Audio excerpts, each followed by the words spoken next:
Everybody, welcome to Ecuador.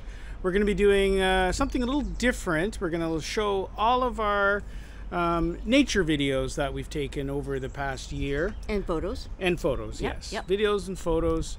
And one of the reasons we're doing that is we have our grandchildren here. Yes. So we're not going to shoot too much while they're here, and we're really going through all of the nature stuff, because really our number one reason for coming to Ecuador Was nature. Yeah. We love the flowers, the trees, the fruit.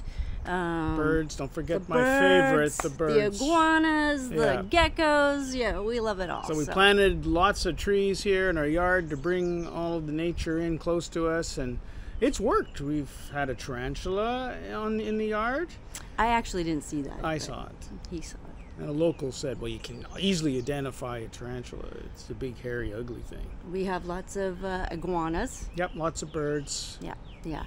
It's So, great. So anyway, we hope you enjoy it, and you know, we'll talk to you later. Hope everything's going well with everybody. Enjoy, guys. Live the life you love.